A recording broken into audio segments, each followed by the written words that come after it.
Better safe than sorry. Better sorry than late.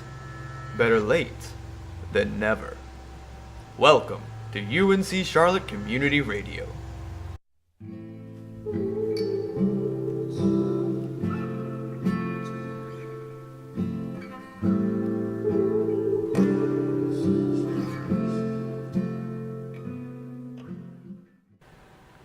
Why, hello there, UNC Charlotte.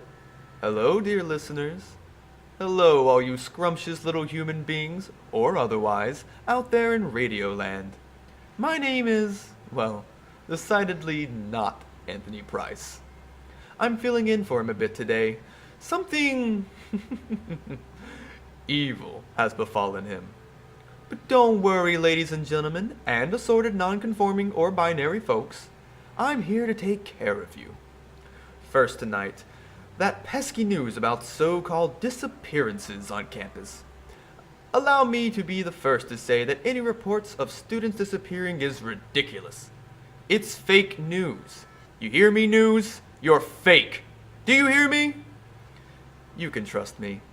I'm a smiling man, in a tie, with a nice haircut, and you can always trust men like that on the news. How do you know I have a tie on, and a smile, and a nice haircut, given that this is radio?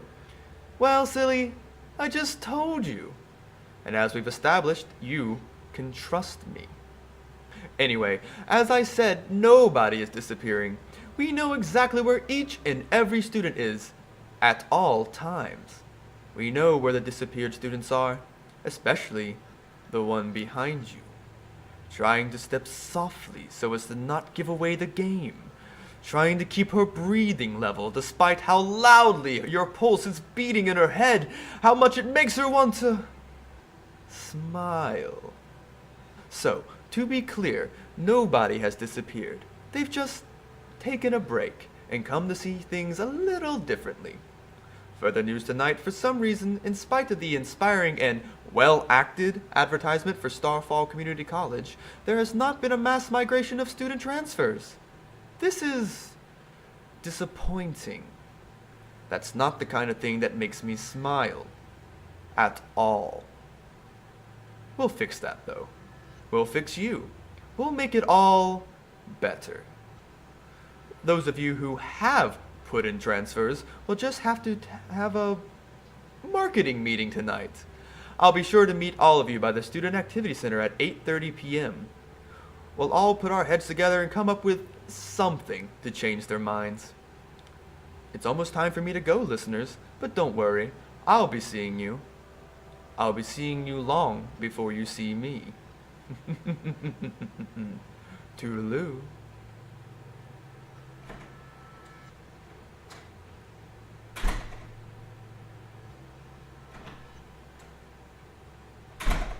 I'm here. Sorry. Hold on. All right. Sorry. Brian, you good in the control booth? Don't bite off more than you can chew. Use your fork and knife. We're not animals, man. We live in a society, and that society has rules.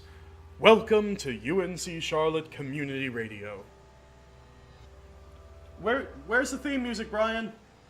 What do you mean it's already played? But it's an MP3, just play it again. It's not like you have to rewind.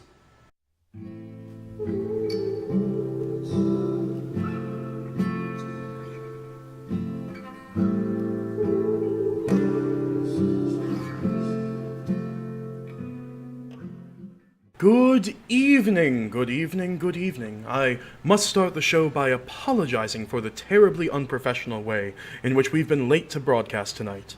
I'm Anthony Price, my intern is Brian, and somehow all of the clocks in both of our apartments were turned back by 14 minutes this afternoon. Evil! Did you hear something just then, Brian? Huh. Oh well. Anyway, we had to rush to make it in tonight. I'm dreadfully sorry that we didn't manage to start on time. We will be skipping our interview tonight. Apologies to our special guest, George Romero, who we are sure will understand the harsh realities of broadcast scheduling. Oh, and my personal apologies to Ruthie, who had to eat dinner a little late tonight. Oh, I hope you didn't hurt your little paws. Those are some deep scratches you left in the fridge door. Are all your little prickly toe beans okay? I'll have to count each little one of them later. On to the news. The UNC Charlotte Fencing Club have announced that they've decided to switch from the more traditional wooden slat construction to chain link.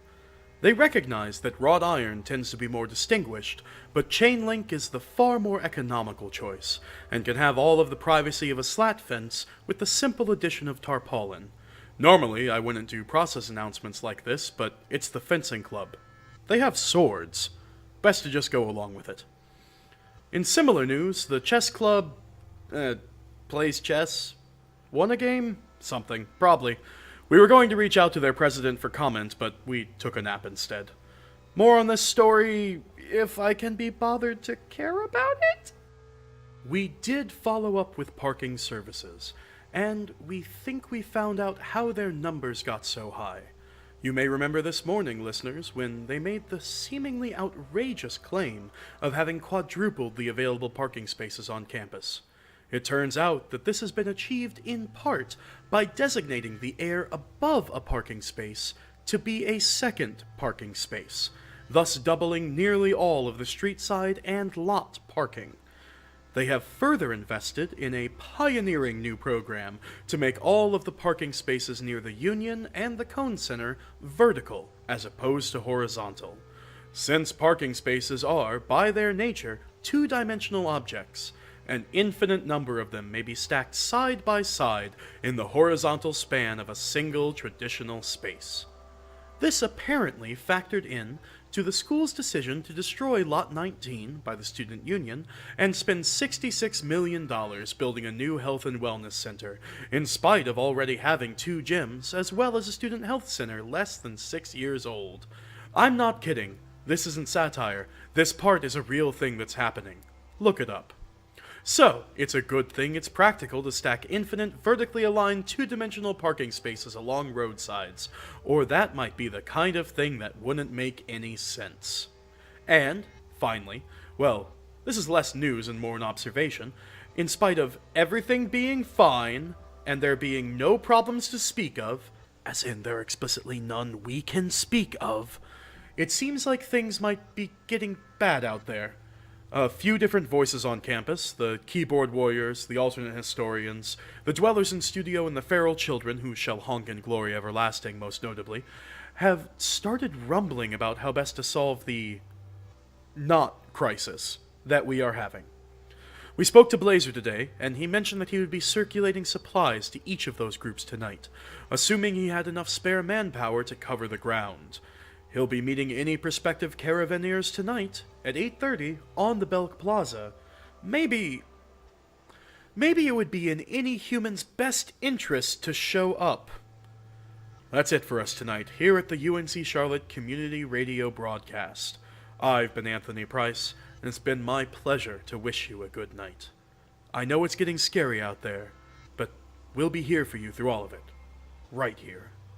Be safe, Charlotte. And if you can't be safe, be proactive.